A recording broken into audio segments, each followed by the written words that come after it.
शाहीन सहबाई और दीगर के बयानात पर तर्जुमान अफवाज पाकिस्तान का रद्द-ए-अमल। सोशल मीडिया पर साबिक वजीर खजाना से मंसूब बयानात कतई बेबुनियाद हैं। शौकत तरीन ज़ाती हैसियत में इन बयानात की तरदीद कर चुके इदारे और लीडरशिप के खिलाफ झूठ पर मबनी मुहिम पर इदारा कानूनी कार्रवाई का हक रखता है, ISPR ने वाज़ेह कर दिया। मुल्क भर के बाजार रात 8:30 बजे बंद करने की तैयारी। हुकूमत ने तवानाई बहरान पर काबू पाने के लिए एक और बड़ा फैसला कर लिया।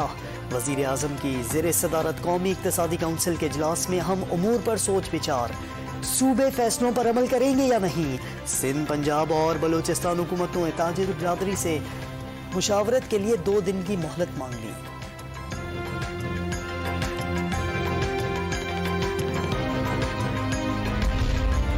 सरकारी दफातर में हफ्ते की छुट्टी बहाल। नए दफ्तरी औकात का नोटिफिकेशन जारी। पीर से जुमा सुबह 8 तक शाम 4 बजे तक दफातर खुलेंगे। हफ्ता और इतवार को तातील होगी। काफली के अंदरूनी इख्तलाफात खुलकर सामने आ गए। काफली के 2 धड़ों में तकसीम होने का इम्कान। चौधरी शुजात नून लीग और परवेज इलाही तहरीक इंसाफ के हामी। इख्तलाफात में शिद्दत। वजीर आजम शहबाज शरीफ और चौधरी शुजात की मुलाकात के बाद आई।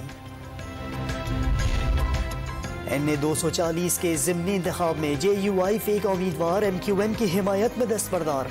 MQM के डिप्टी कन्वीनर कंवर नवीद जमील और JUIF के रहनुमाओं का प्रेस कॉन्फ्रेंस में ऐलान।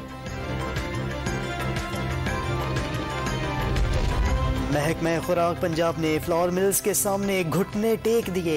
फ्लावर मिल्स मालिकान के मुतालबा तस्लीम। हड़ताल खत्म। कल से मामूल के मुताबिक सरकारी गंदम की पिसाई होगी। जिला इंतजामिया और फूड स्टाफ नए SOPs के तहत फ्लावर मिल्स की चेकिंग करेंगे।